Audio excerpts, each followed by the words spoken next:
O grande conflito.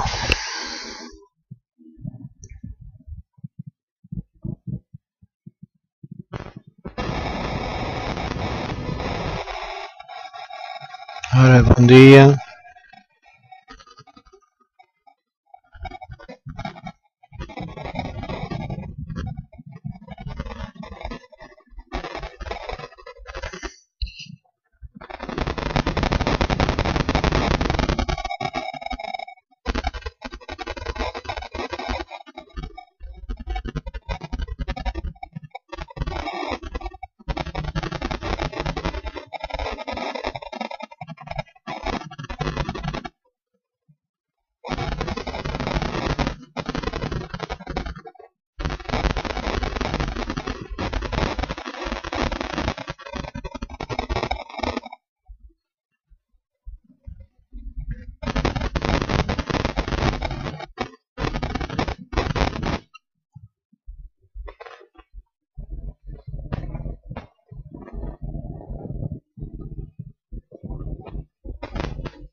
Ora, iniciando sobre o grande conflito.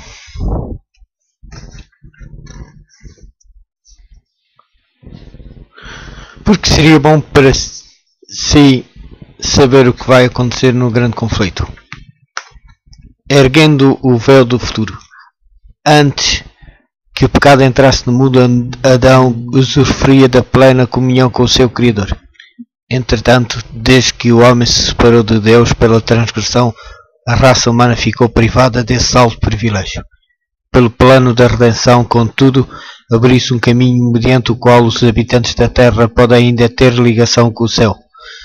Deus tem-se comunicado com os homens mediante o seu Espírito, e a luz divina tem sido comunicada ao mundo pelas revelações feitas aos seus servos escolhidos. Homens santos falaram da parte de Deus, movidos pelo Espírito Santo. 2 Pedro, capítulo 1, versículo 21. Durante os primeiros 2500 anos da história da humanidade não houve revelação escrita. Aqueles que tinham sido ensinados a respeito de Deus comunicavam o seu conhecimento a outros, e este era passado de pai a filho, através de sucessivas gerações. A preparação da palavra escrita começou no tempo de Moisés. As revelações inspiradas foram então incorporadas no livro inspirado.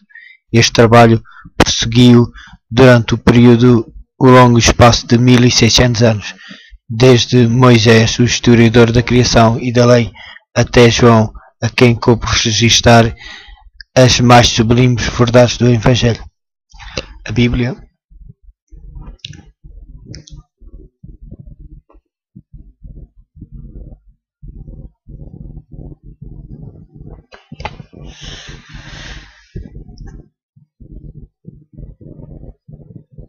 A Bíblia aponta a Deus como seu autor, no entanto foi escrita por mãos humanas, e no variado estilo dos seus diferentes livros, apresenta as características dos diversos escritores. As verdades reveladas são oferecidas por inspiração de Deus. 2 Timóteo, capítulo 3, versículo 16. Acham-se, contudo, expressas em palavras de homens. O ser infinito, por meio do Espírito Santo, derrama luz no entendimento e coração dos seus servos. Ele deu sonhos e visões, símbolos e figuras, e aqueles a quem a verdade foi assim revelada concretizaram os pensamentos em linguagem humana. Os 10 mandamentos foram proferidos pelo próprio Deus e escritos pela sua própria mão.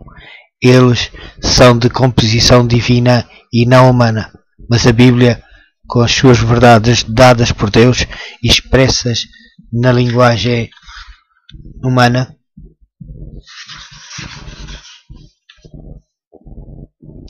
na linguagem dos homens, apresenta uma união do divino com o humano. Tal união existiu na natureza de Cristo, que era o Filho de Deus e o Filho do homem. O mesmo é verdade a respeito da Bíblia. tal como foi com Jesus, como Cristo, uma vez que o Verbo se fez carne e habitou entre nós.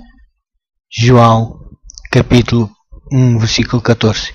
Escritos em diferentes épocas por homens que diferiam amplamente em posição e ocupação, tanto como em capacidade mental e espiritual, os livros da Bíblia apresentam um grande contraste quanto ao estilo, assim como à diversidade no tocante à natureza dos assuntos desvendados. Diferentes formas de expressão foram empregues por distintos escritores. Muitas vezes a mesma verdade é apresentada de modo mais marcante por um escritor do que por outro, à medida que vários escritores apresentam o mesmo tema sob variados aspectos e relações. Pudera parecer ao leitor superficial, descuidado ou preconceituoso que entre estes autores existam discrepâncias ou contradições ao mesmo tempo. Porém, o estudioso, pensante e reverente, com visão interior mais clara, discerna aí a harmonia subjacente. Sendo apresentado por diferentes indivíduos, a verdade vem ao lume nos seus variados aspectos. Um escritor é mais fortemente impressionado com determinada fase do assunto, capta aqueles pontos que melhor se harmonizam com a sua experiência ou com a sua capacidade de percepção e apreciação. Outro, por sua vez, estuda, entende melhor outra fase. Cada um deles, sob a orientação do Espírito Santo, apresenta aquilo que mais vigorosamente impressionou a sua mente individual, um aspecto diferente da verdade em cada um, porém uma perfeita harmonia no conjunto. As verdades assim reveladas unem-se a fim de formar um todo perfeito, adaptado para satisfazer as necessidades dos homens em todas as circunstâncias e experiências da vida.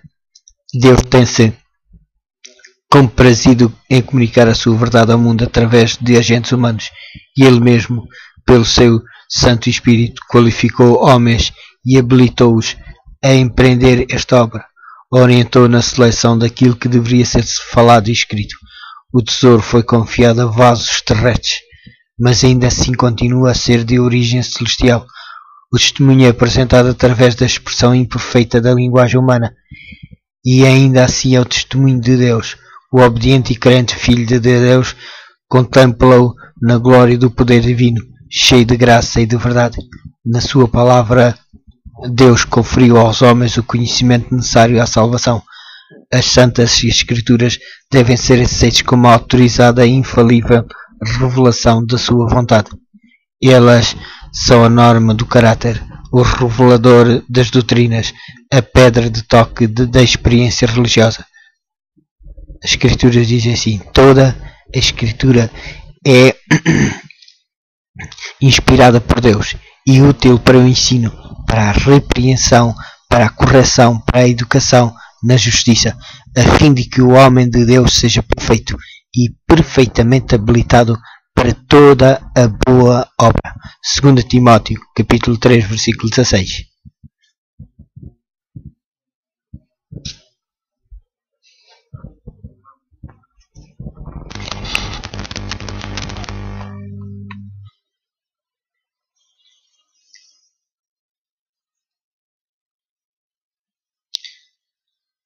Todavia, o facto de que Deus revelou a sua vontade aos homens por meio da sua palavra não tornou desnecessária a contínua presença e direção do Espírito Santo. Ao contrário, o Espírito foi prometido pelo nosso Salvador para aclarar a palavra aos seus servos, para iluminar e aplicar os seus ensinos, e visto ter sido o Espírito de Deus que inspirou a Escritura Sagrada, é impossível que o ensino do Espírito seja contrário ao da palavra. O Espírito não foi dado, nem nunca o poderia ser, a fim de se superpor à Escritura, pois esta explicitamente declara ser ela mesma a norma pela qual todo o ensino e experiência devem ser aferidos.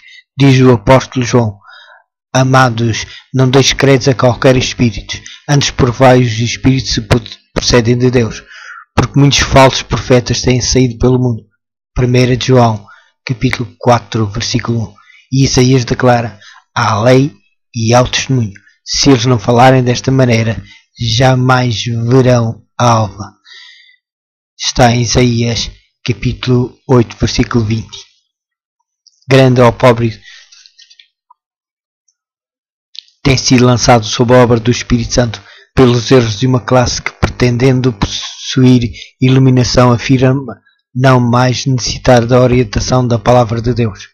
Estas pessoas são governadas pelas impressões que consideram como sendo a voz de Deus na alma, mas o Espírito que as controla não é o Espírito de Deus. Este seguir as impressões ao mesmo tempo que se negligenciou as Escrituras poderá apenas conduzir à confusão, engano e ruína. Serve apenas para fortalecer os desígnios do enganador. Uma vez que o ministério do Espírito Santo é de vital importância para a Igreja de Cristo, um dos artifícios de Satanás, através dos erros de extremistas e fanáticos, é produzir contenda em relação à obra do Espírito e levar o povo de Deus a negligenciar esta fonte de fortalecimento, a qual foi provida pelo próprio Senhor. Em harmonia com a palavra de Deus, o Espírito deveria continuar a sua obra durante todo o período da dispensação evangélica, durante os séculos em que as Escrituras do Velho Testamento, bem como as do Novo, estavam a ser dadas.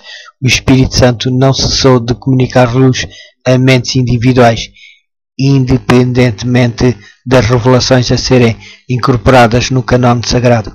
A própria Bíblia relata como, mediante o Espírito Santo, homens receberam advertências, reprovações, conselhos e instruções e assuntos de modo nenhum relativo à outorgada das Escrituras, e faz-se menção de profetas de várias épocas de cujos discursos nada há registado.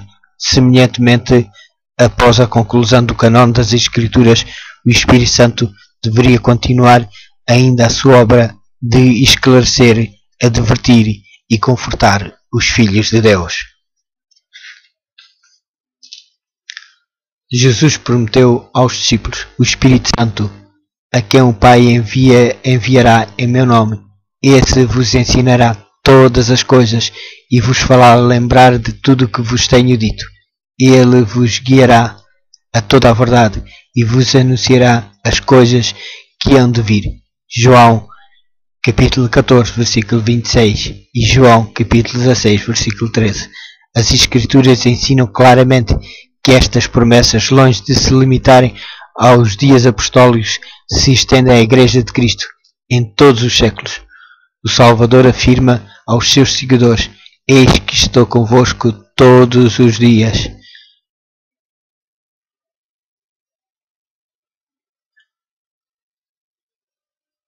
Até à consumação dos séculos. Mateus, capítulo 28, versículo 20.